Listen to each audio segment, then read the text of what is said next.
Hello, Craptactics. You are now flipping over to the B-side.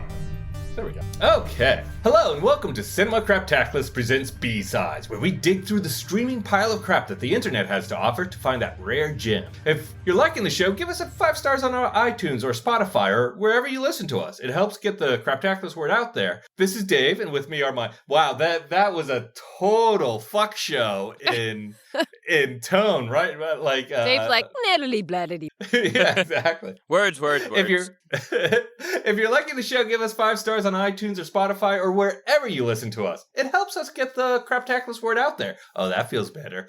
This is Dave, and with me are my uncrappy co-hosts, Tara. And Adam. What if John Wick were a woman, and instead of gunplay, there was a lot of swordplay? No one was asking for it, but Hulu answers that question anyway in the direct-to-streaming action movie, The Princess.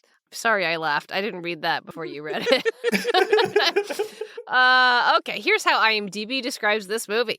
When a strong-willed princess, played by Joey King, refuses to wed Julius, a cruel sociopath, cruelly played by Dominic Cooper, the princess is locked in a remote tower of her father's castle. With her vindictive suitor intent on taking her father's throne, the princess must save the kingdom! Save it, Joey King! Save it, princess, save it! I do like how she was royalty and her last name is King. I think that makes a lot of sense casting-wise. When I saw that on IMDb, I was like, wow, this is why she got the role. She is the king. Well, people probably saw her in the kissing booth and they were like, you know who this woman is? This is the woman who swings a sword and stabs people. So I guess I didn't recognize her from anything. I don't know what else she's been in. What else has she been in? I didn't even bother to look it up. I looked it up, and she's a Netflix. So she was a kid actress, and then she was in a couple of Netflix hits called like The Kissing Booth. Okay. And that's what she's known for, ostensibly. Okay. Well, I thought she was some badass stunt woman because I have to say, like, no matter what you thought about this movie, she did a lot of this, and it looked amazing. I thought exactly what you thought, that she was a stunt woman turned actress, and she really did carry that portion of the movie. I totally bought her as someone who can do all this stuff. And she was stabbing people, she was stabbing people. She was breaking her own thumb to get out of handcuffs. Yes. And then it was miraculously, like, fine as soon as, like, it was done. Maybe she just, what do you call that? Not displaced. When dislocated? You, like, dislocated. Yeah. Which also sounds like when you lose something. Oh, my God, I just dislocated my keys. They're somewhere in the house. I like that, dislocated your keys. That's good. Yeah. You just coined something, Dave. I did. To the mint. Oh, boy. Oh, boy. Okay, well, I know Adam is probably going to refute, but I thought that for what it was and for what it's worth, these fights and these stunt scenes were pretty freaking amazing. I thought they were shot well. I believed that the things they were having her do, like she's a small woman fighting against men, is like, there's believable moves. Like, she's not going to topple him with strength, right? She's going to, kick him in the balls or like get him in the knees or poke him in the eye, right? And I felt like I believed that the things that initially, like, up until the last big scene, I believed that the ways she got out of things and the ways that she sort of like disarmed guys, I bought it.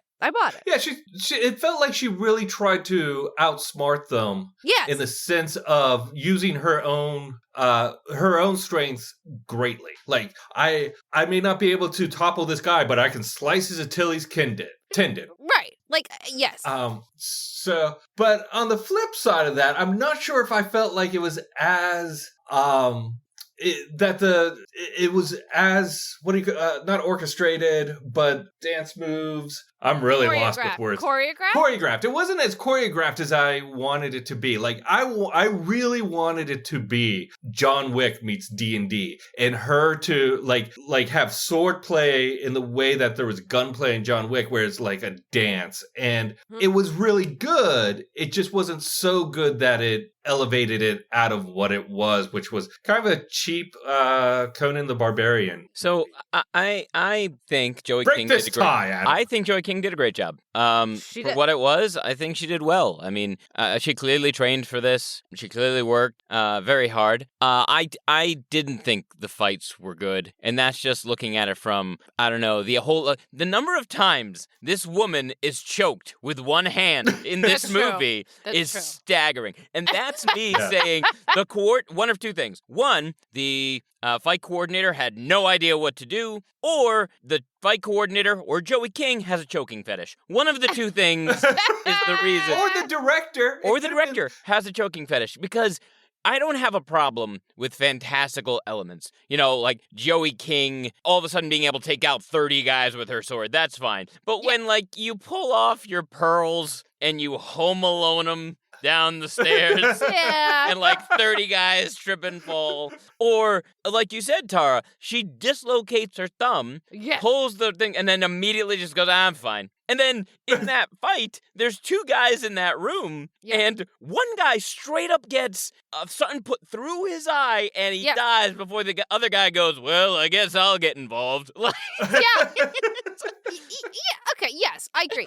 I will say, like, again, I felt like the top half of the fights were better. Well, I feel here's like the thing. I agree with you. The camera work was great. Very clearly, the director of this movie was a stunt guy first, and he operated the B cam, I'm sure, on a number of movies, and he shot a lot of fights, and he knows what he's doing. That's super clear. Yeah, it was fun. Like, my ultimate feeling about this, and the reason that it wasn't like a John Wick or something is good, because at the top, all we know is that there's a girl in a tower, just like Sleeping Beauty, just like, what is it, Rapunzel? So, and then I also, like, most of the movie is her trying to escape this tower, right? And then we learned, like, pretty quickly on that it's because her family's being held hostage by this bad guy, and the guy who she's supposed to marry, and that she left him at the altar. Now, I feel like that information comes a little bit later than I would have wanted. But also, I understand, like, we're in a kingdom. I don't know where we are. I don't know when we are. And I don't really, other than the fact that she's trapped and knows she didn't want to marry this guy, what are her,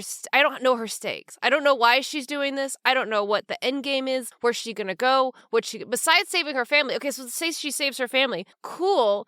So, I don't really know. Yeah. Oh, by the way, this was filmed in Bulgaria. I know that because my buddy, the stunt guy, was being like, oh, I know that guy. He only works in Bulgaria. So I guess that's He only has a visa for Bulgaria. Yeah, exactly. He can't leave the country. He's under house arrest. But, I agree with you, Tara. I think this is definitely a case of they had a concept and they just started shooting. And then they thought about the script and the story later. And that happens all the time on these low-budget action movies. Constantly. All the time. Right. So what I want to say to finish that thought is we've seen this sort of, like, fight first, like, real stakes later, but with all men and with, like, just, like, a man trying to, like, get through to do his thing. So I will forgive it because it's the first time it really is, like, I feel like she holds her own. I get it. There's a few too many key, like, she says 2 times, like, well, who are you? Oh, I'm the princess. Smack, right? Like, okay, I get it. But we don't have the answer to that, like, on the women's side of, like, you know what? We get to make mediocre movies too, you guys. I completely agree with you in that regard. A couple of things that frustrated me about this is, A, it was written and directed by men. Of course, naturally. And B, were some of these ham-fisted lines that they fed us through the movie to remind us, by the way, that she's being repressed because she's a woman. I'm going to read some of them right now. I wrote them down. Good. You're going to get married whether you like it or not. Yep. Yep, that was a really good one. What else we got here? We got, be the weak little person you are. Yep, Oh my God. Perfect. It's just, I had one more, but I can't find it now. Off the top of my head, there was one when the queen found, the head of the guard or whoever she was. Training her daughter, yep. Training the princess. And she said, don't let the king, just do it away from the castle because the king will be displeased if he finds out. Yeah, like, don't let your dad know that you're cool and badass. Yeah. Like, yes, exactly. What? Yeah.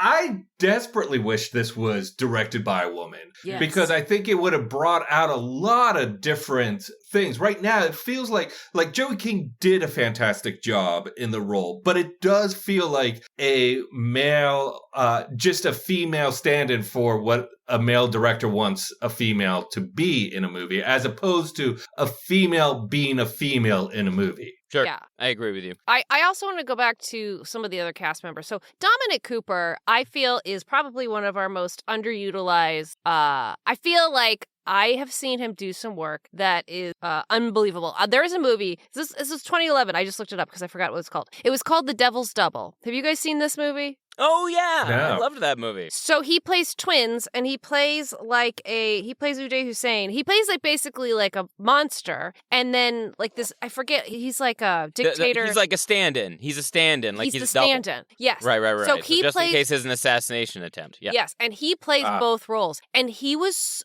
I saw this movie and I was like, how does this guy not get the Oscar? It was one of the most amazing performances I've ever seen. And I feel like he got no cred for that nobody saw that movie. And he's done, I feel like he's gotten other things here and there. And then I saw him in this and I was like, oh, like, yes, he was happy to get the role. He did a good job. But at the same time, like, everything was like over the top. And it was just like, okay, you're the bad guy. You're the villain. You're going to like, control women. I just feel like on that front of this movie, sure, it's set in past time, right? Because we only know that because everybody uses swords or everybody uses like fists and we don't have any guns, fine. But we're still writing it in current times, and you could give her own, like, she doesn't have to say I'm the princess. Her dad doesn't have to treat her like a leper because she's cool. Like, I feel like there's elements of like, sure, you can encase it in the time period. Yeah. But at the same time, we also are here in this time period where we're watching. It was also very much like The Princess Bride in a sense. Yes. It felt like it wanted to be a little more fantasy. Yes. It wasn't hyper reality like, I can't think of any King movies from the past 5 years. Yeah. There was one like The King. And there was one that Chalamet, the kid from Dune was in. Timothy Chalamet. Yeah, Timothy Chalamet. Okay. I don't know why you guys said his name like that, but keep going. Because it's fun. Yeah. But this felt like it wanted to be a little more of a fairy tale-esque, and I liked that, but I don't know if they went far enough to like kind of grab hold of it. I felt like they wanted to do a lot of different things. I also found it very interesting that they wanted to do this badass female, but then fat-shamed a guy through the whole movie. Literally. Yep. Yeah. Literally. Yeah. It was shocking. Like this guy who like obviously can't walk well. Yes. And they kept going, go up the tower and see if the princess is there. And he was like, okay. All the way up there. Right. Yeah, all the way up there. And it just felt really interesting where they wanted to be socially conscious and where they wanted to be 20. See, that's just it. I don't view at any moment this movie was socially conscious. I don't think it really wasn't. I really think what they did was they saw an opportunity because of the times. They're like, I want to remake The Raid, and we'll just make her a woman. Great, she's a woman, and that'll make everybody happy, But you go back, and it's such a toxic masculinity in this movie, in the way the women are portrayed, in what they say, also the way the men treat each other, the portrayal of villainy, like all of it is just offensive on one level or another. And that frustrated me. The other part of it being, like, again, this movie is just The Raid. If you guys haven't seen The Raid, the basic concept is there's these cops stuck in a building, and there's a million bad guys, and they fight their way out. That's it. Or they go up. I think they're going up. Well, either way, it was amazing at the time because you were showcasing really good martial artists. They were doing one-shots of really complicated fight choreography, and it was a showpiece for the director, the fight coordinator, and the actor. This movie was not that. This movie, I think Joey King did a great job, but it was cut to high hell because she's not a stunt person, and she's not a trained fighter that can go on for extended cuts. And because of the way it was directed, I don't know, it didn't feel like they had the talent and the endurance to go the mile to really do The Raid, so they half-assed it. Hey there, we'll be right back.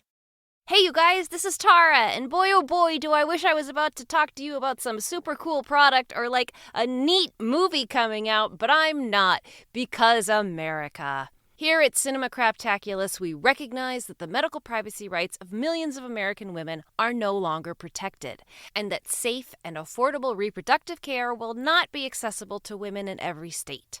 Each month, we'll share a podcast or organization that helps highlight and support women's reproductive rights and access to safe health care. And this is John to tell you that this month we'd like to highlight WRRAP, which stands for Women's Reproductive Rights Assistance Project. WRRAP is a nonpartisan, nonprofit organization that helps bridge the financial gap for disadvantaged people who seek an abortion or emergency contraceptives. You can find more information and donate at wrap.org. That's WRRAP.org. Thank you. And now, back to the show. I also feel like all we needed was one thing. And I was thinking about this because I really liked her. I thought she was great. And despite, yes, I agree that like you would have more insight into the fights. I liked them. And I thought, again, until the last fight, I enjoyed it. I bought it. The other women that were in there fighting, I also buy that they could also hurt me in a lot of different ways. Sure. And, but what it was missing is, it's not just that she doesn't want to marry this guy because she doesn't want to marry this guy, right? It should have been she's out, like there's somebody on the run who is killing all of our soldiers because she's defending poor people, right? Like give her Robin Hood. Give her one thing where it's like, because she's not just in trouble because she won't marry this guy. She's in trouble because if they find out who she is and she marries this guy, like her family's dead, right? Like the stakes of her just getting out to save her family, to me, then the only answer for her is to kill him. Like, that's it. Like, then all we know this whole movie is like, okay, which again is fine, but you have to take a lot of leaps of faith. And then you start questioning, which is my second sort of bigger problem with the movie is, so how did she become trained, right? She's just a princess, right? Mm-hmm. And so then they introduce this character who are sort of just like other people that work for the king, which is an Asian couple who happen to know martial arts and train her. And I'm like, oh, guys. Yeah. No effort. No effort. Come on. Yeah. And again, so they only get to be secondary characters. We don't really know why they're there, why they're why they work, what is their story other than to just train this girl? Like, okay. Zero effort given. And it's this weird mix of them trying to be progressive and trying to be like of the times. Like a great example is you're sitting there and you're like, well, the whole reason I want to marry the princess is because I'm going to get her land and rule her kingdom and people will love me because of the princess. And I go, okay, and then they counter that by the princess being like, I shouldn't have to marry anybody. I should be able to do what I want. And I'm like, well, guys, that's all fine. But if we're going to really play this that way, let her do whatever the hell she wants and marry the 11-year-old girl. And they eventually get to that at the end of the movie. But like, if we're talking about like, honestly, like, let's play this for real, that's what would have happened. They would have been like, all right, fuck that girl. I'm going to marry the 11-year-old. Who cares? It's like, there's no love here. It's not like he's lusting after her. It's not like there's a situation where she's the fairest in all the land type of crap. It was literally just, it felt like none of it needed to happen. Yeah. I mean, his whole plan, Dominic's whole plan, I forget his name in the movie. Julius. Bad guy. Julius' whole plan in the movie was to get the crown, marry the princess and get the crown and kill the king immediately so he becomes king. Which, in the end, the crown falls off the king and Julius just puts it on his head and he's like, I'm king now. Yeah. It's like, I think it's more than that, Julius. Right. Like, you do have to at least finish the marriage of somebody. Anyway, why not kill the king and marry the queen? Why not, fuck it, kill them all, and now he's in charge? Like, again, if we're doing this the right way, he's already conquered them. He's already won. That's it, exactly. He already conquered them. He already won. Like, it's over. What are you fighting for? The king in this movie is set up to be nothing but just like, sorry, he's a puss, man. Like, he doesn't support his daughter. He doesn't, like, go after, like, when he runs away, like, the daughter who's killing everybody's like, you guys go hide. He's like, totally. And he takes his wife and his other daughter. And it's like, out. Wait, what? And then by the way, like, so in the end of this movie, princess, bloody carnage in the end, right? And so the crown falls to the ground and the king picks it up. And I'm like, oh, finally we're going to get what we needed in this movie. He's going to give it to her. Right, he's going to crown her. He doesn't. He fucking puts it on his own head. I was like, you are the worst. And she just sits there and smiles. I'm like, no, like she's covered in blood. She's exhausted. She hasn't had a meal in like 12 hours. She is like been through hell. And he's like, thanks for the crown, honey. You know what? One day you'll get to be the queen. It's like, no! What are you talking about? We're going to find you a nicer young man to marry. Don't you worry. You'll get your king soon enough, dear. It's just, again, there were so many, I think, Tara, you said it best, like leaps, like these instances that didn't make any sense, and we just had to accept them. For instance, multiple people were straight up stabbed in this movie. Yes. Like, run through the sword, and 10 minutes later, they're fine. Yes. Which okay, if this is an action movie, I'm okay with that. Right. But then you can't react to it. Right. There are moments when, like, okay, her name is Lynn. That's the person who trained the princess. There's this moment which they fight through like 80 dudes. Yeah.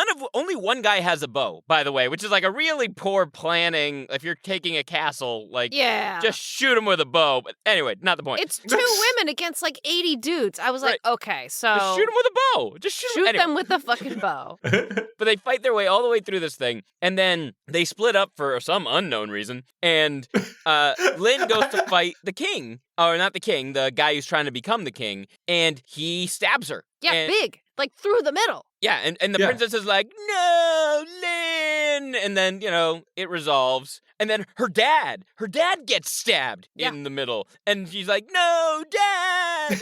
And fight ends, and they're like, oh, Lynn, you're okay? Yes. Cool. Everyone's good? Everyone's good? All right, cool. Dad still has the strength to stand up and put the crown on his fucking head. God, I was so mad at that moment because it wasn't even just like as an audience member I was furious because I was furious, but like the princess, again, she's been through hell and she's like, cool, Dad, that crown's for you. Like, no, no, it's not. Oh, man. Oh, by the way, I want to let the people at home know who have seen this movie. There's this character who's like the female counterpart to Julius, the bad guy. Yes. Who, by the way, was a Bond girl. She was a Bond girl, and now she's making this movie on Netflix. I don't know why. But it's called Money, Hulu. Adam. It's called Money. It's Fair called enough. Money. But she uses a whip, and that's not how you use a whip. I just want everyone to know that. Like, you don't stab people with a whip. She did, though. You don't block swords with a whip. It's just not how whips work. I don't know, Adam. I was watching it, and she blocked a sword with the whip. I saw it with my own eyes.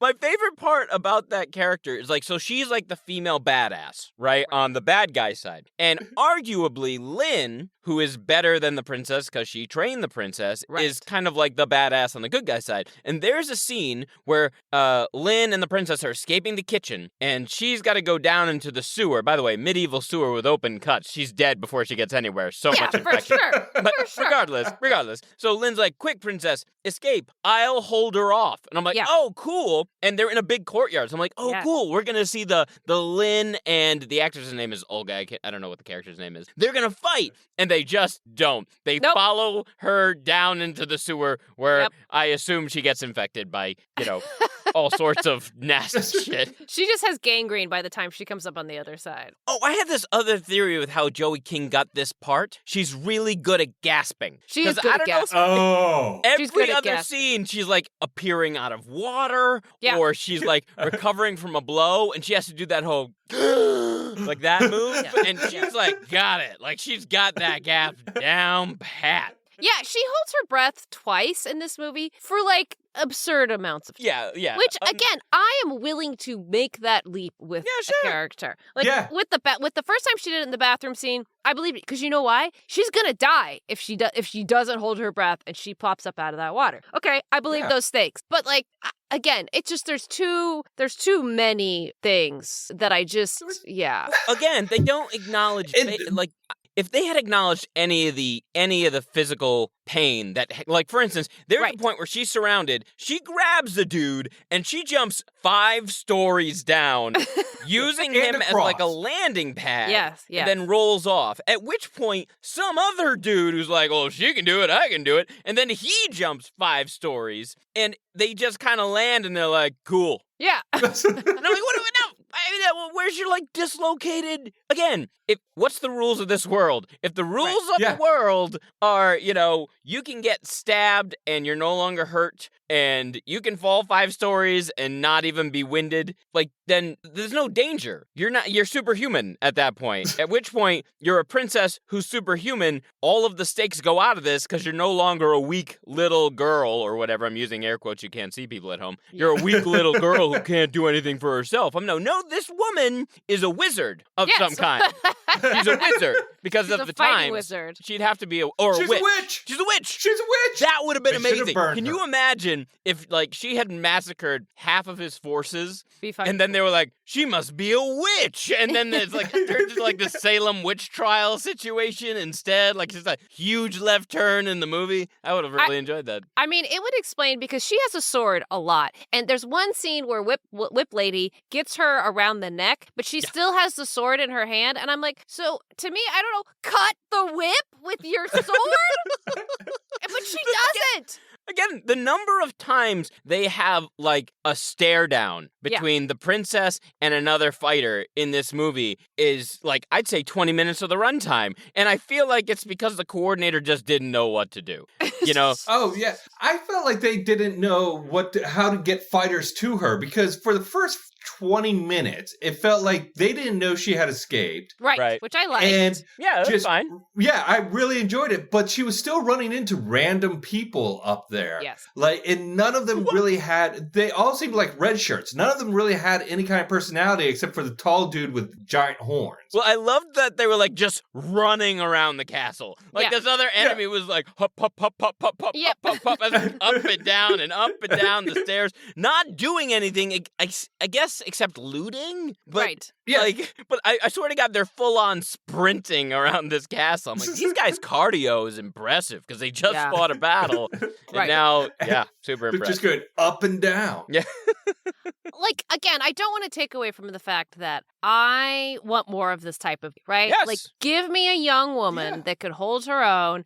I don't care what time period she's in, but, like, she uses, like, what she can and is successful in, like, a beat-em-up style action movie. I love it. That's what I want. But I want her to have her own facilities, her own stakes. Yeah. And, like, what is she fighting for? Like, what is she doing? Here's the thing, Tara. You want a script. Yes. And that's the problem. Like, How you dare want I? something. You want someone, like, for instance, you're a writer, Tara. You want to write a script, right? It's a good script. You want to walk into a studio or production office and be like, here is this script where this young woman is a badass and she's doing all these things and this is why she's doing it. Right. But that's not how these movies are made. Sure. These movies are made by going, hey, you just did the fight coordinating or the stunt coordinating on Fast 9. Here's $10 million. Go make a movie in Bulgaria. You got 2 months to do it. And they just go and they just start. And they just, like, they think of the plot later. They think of the story later. I don't know if it even needs to have a good script, but it needs to be elevated in some way. Right. I equate that to a good script because that's the backstory, that's the character building, that's, all of it. But I also think, like, if they had interesting, like, bosses, just like a video game where there's an interesting boss every 10 minutes that she has to defeat, and and she defeats him in a fun way. And they did do that with the guy with the giant helmet with the horns. Yeah, because after that, he was in the first 20 minutes, and after that, there was really nothing. It was just a bunch of red shirts running around waiting to die. They did have that Golden Knight fight in the room. That's right. Which I guess she had, again, she's a wizard because she just grabs a random bottle of whatever, throws it on the guy, throws a candle on the guy, at which point he combusts and falls out a window. Again, the coordinator being like, how do we end this fight? He throws a perfume bottle at. I don't know. Whatever. That every liquid in that castle was flammable. Yeah, right. Really flammable. There was a scene where they go into like this back room hideout. It was a secret room, and it had all their weapons in it. And she spills something like on the shelving unit, and liquid runs across the whole room, and then she lights it, so the whole room is lit by like candle flames. And I thought it was a really cool concept. So did I. And then a fun way to get into a bat cave. Yes. But again, it was like after 20 minutes of boring fighting, you get to something cool. And then that's where I kept I kept losing interest in the movie, then seeing one cool thing, and then losing interest in the movie. Maybe it's also like they're like the ticking clock wasn't clear, right? There was no good ticking. Point. It's just like at the top, there's a girl in a tower who wants to get out. Okay, fine, right? But after 10 minutes, I need to know more about, other than like she's a prisoner. I need anything to hold on to. Okay, even if she's like her family, it kind of didn't look like her family was being held hostage, but kind of not being held hostage. Yeah. Again, we don't know what the stakes are. Like, what is he says, like the bad guy Julius says he's the one who put her up there. This is like the family's okay, great. So then what end? Like, you're just waiting for her to wake up? Like, I don't know what you're doing. I would have loved if in that first scene where they have like the king and queen and the younger daughter kneeling in the courtyard, he looked up at the window she's supposed to be in and just slits dad's throat or slits mom's throat. And you can be like, oh my God, I have to get down there now. Yes. Like, now you have a ticking clock. Because that dude's going to butcher or just start killing peasants. Like, just start killing peasants. Yeah. Like, you start with the peasants down the line, and it's like, look, within 5 hours, I'm going to get to your family. Yep. Yeah, like, the longer you support this princess, the longer you're on her side, the more people will die. Like, that is what a monster would do. And you know what? Those people would all be like, get that bitch down here. Like, let's get her. Even they would run up there. Yeah. But you know what? Would be interesting, too. I feel like they couldn't, because they very clearly couldn't do anything. If this princess had to do all of this, like, they were attacked by an army, which means that they saw the army coming from a distance behind a wall and did nothing. And then at the end of the movie, what I loved was after Dominic Cooper dies and the king is crowning himself again, these like dozen like house guards show up in like a blue outfit with weapons. I'm like, where the hell have you guys been this whole time? Like, literally. I'm just picturing them sitting there, like, on the sidelines, like, watching her just mow through dudes. Like, I mean, we could help her, but I don't really think she needs it, man. I mean, I'm going to need a job with however this plays out, so... Yeah. That would have been great, too, if they showed, like, that wasn't actually the house guard. That was, like, a dozen of the other guys being like, fuck this, man. Let's put on their outfits. They'll never know. We have a full helm on. But like, no, we were on your side the whole time, bro. We got stuck in the back closet ways. Yeah. There's more secret entrances in this castle than anywhere else in the world that they didn't use. Well, I mean, they didn't use. They the whole idea is, so she's at the top of the tower, she fights a few dudes, and then she gets into a room that has an entrance into this secret passage, which goes all the way down the tower. Just go down the tower. Why are you run down the stairs? Just run down the stairs. Yeah, just go. Just hustle up. It was infuriating. On that note, shall we rate it? Sure, let's rate it. Okay, so we have a 3-tiered rating scale here at B-Sides. The top tier, this is a must-watch, is Cinema Craptaculous. The second tier is Craptaculous, totally watchable on a Sunday afternoon. And the bottom tier is Utter Crap, speaks for itself, hard pass. I will start as the lady who will never be king. As this movie has... if a crown fell at your feet, I would pick it up and I would put it right on my head.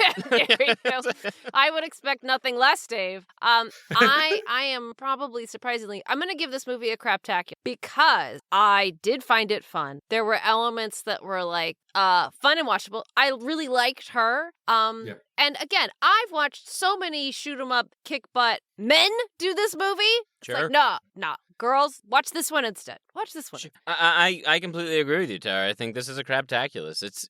It's I think what made us so frustrated is the possibility of how much better it could have been.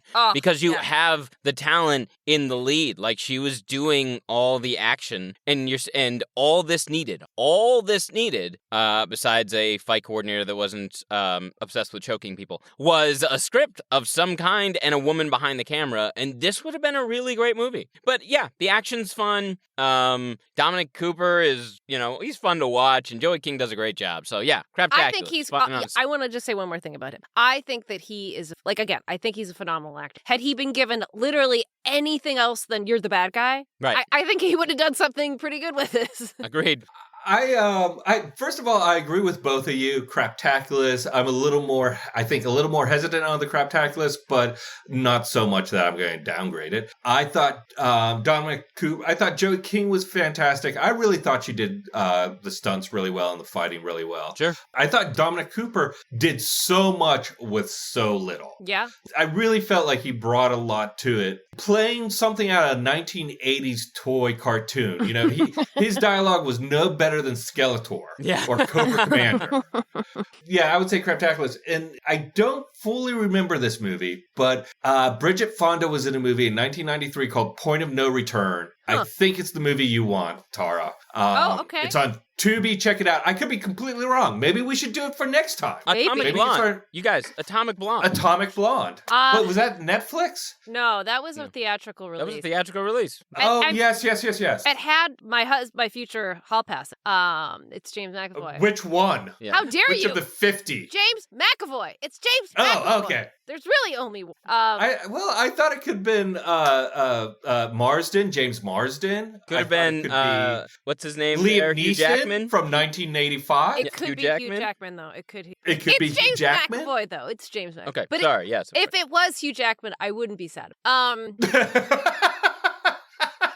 I would still use that hall pass. Oh, because I forgot. For a second, I got very distracted by my hall pass. But what I was... Atomic Blonde, we could talk about this other time. I was so sad about that. Oh, really? I'd like to have a conversation with you about that. Well, we're going to have to do... We'll do Atomic Blonde. We'll think about doing Point of No Return.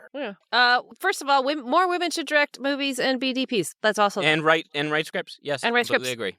agree. I wish they'd get off their ass and start doing it. Shut up, Dave. I'm right here. You are sitting down. You are sitting down. With my arms crossed because I'm angry.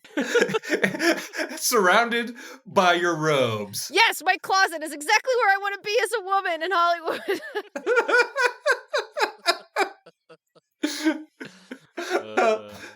Thanks for joining us on this B-Side Cinema Craptaculous journey. This is David, ever present with me are... Tara. And Adam. And don't avoid that pile of crap. Dive right in because you never know what you just might find. I'm not going to say that. I was going to say something awful. Oh. All right, way to curb your misogynist behavior, Dave. Yep, I really thanks, appreciate Dave. that. Hey, I did it at the very end. I got there. All right, stopping recording. Thanks again for joining us on our Cinema Craptaculous Presents B-Sides Journey. Subscribe to Cinema Craptaculous on iTunes or Spotify. And if you weren't totally offended, or even if you were, please rate us on iTunes. It helps us get the Craptaculous word out there. And remember to like us on Facebook and follow us on Twitter @Craptaculous.